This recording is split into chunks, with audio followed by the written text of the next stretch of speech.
Oi, pessoal! Hoje a gente vai mergulhar na história de uma figura que, olha, transcende o tempo, Santa Teresa de Jesus.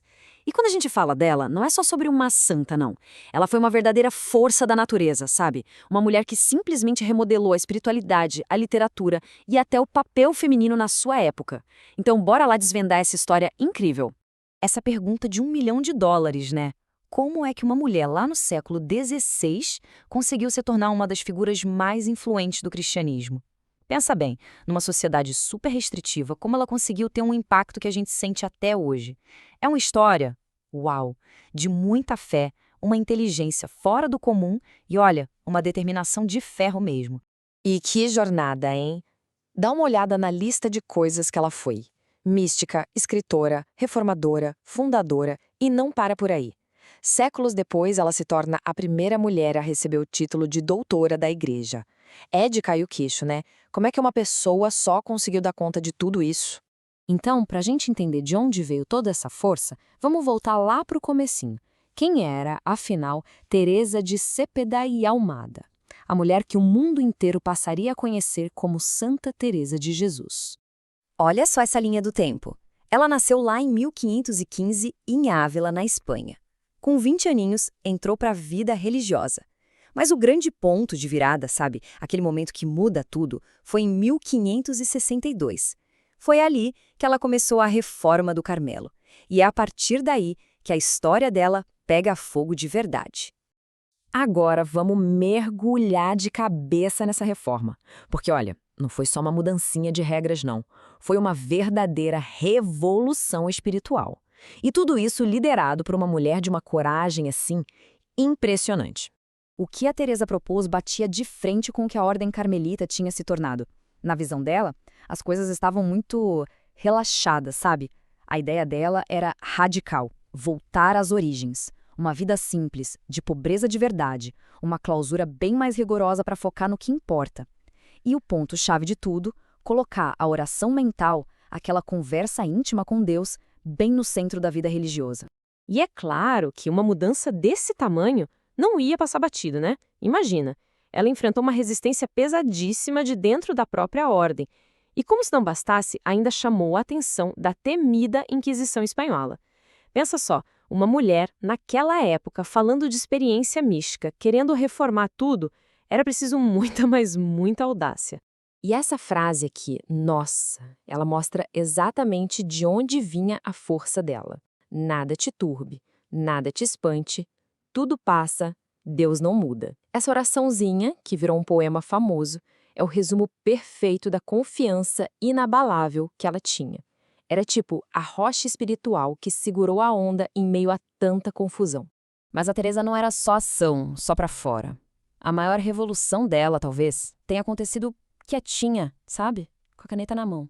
Vamos entender agora como ela se transformou nessa voz que a gente ouve até hoje. Ela é simplesmente uma figura central do século de ouro da Espanha. Tá lá, lado a lado com gigantes como Cervantes. E a grande genialidade da Teresa foi conseguir pegar as experiências místicas mais profundas e complexas e explicar tudo com uma clareza que parece até aula. Ela conseguiu tornar o inexplicável compreensível. Os livros dela são basicamente um mapa da alma. O livro da vida, por exemplo, é a autobiografia espiritual dela. O Caminho de Perfeição é tipo um manual prático para as monjas. E aí tem o Castelo Interior, que é a obra-prima dela, né? Uma alegoria fantástica sobre a jornada da alma até chegar em Deus. E olha, não dá para falar da mística dela sem citar a tal da transverberação. O nome parece complicado, eu sei, mas é o símbolo da experiência mais intensa que ela teve de união com Deus. Foi algo tão forte que virou até aquela escultura famosíssima do Bernini. Ok, agora a gente vai dar um salto, da mística profunda para líder super pragmática. Porque não adiantava só ter a visão, né?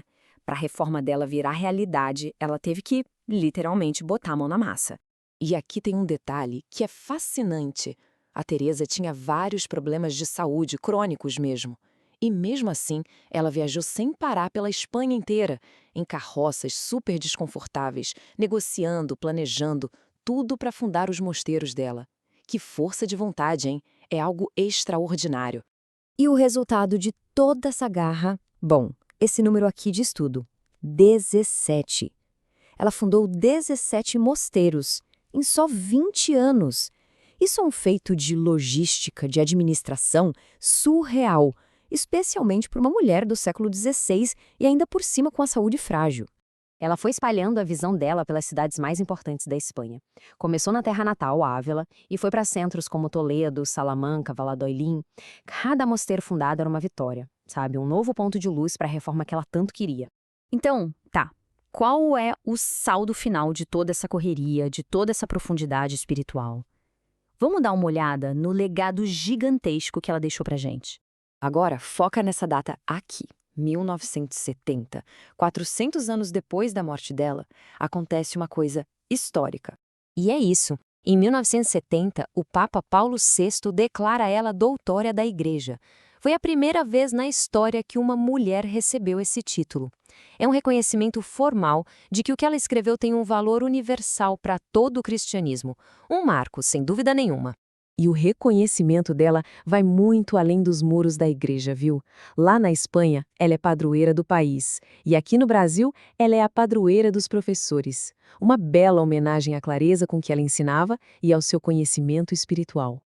Então, para a gente fechar esse raciocínio, o legado da Teresa tem muitas faces, né? Ela renovou a vida religiosa, deixou uma marca gigantesca na literatura, abriu portas para a mulher ser vista como intelectual, como teóloga, e até hoje ela inspira uma quantidade enorme de gente, seja na vida religiosa ou não.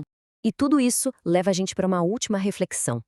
Com tantos lados diferentes, a escritora genial, a líder pé no chão, a mística profunda, qual dessas facetas da Teresa de Jesus parece mais importante para os dias de hoje? É uma pergunta que não tem resposta pronta, né? E talvez seja exatamente aí que mora a grandeza do legado dela.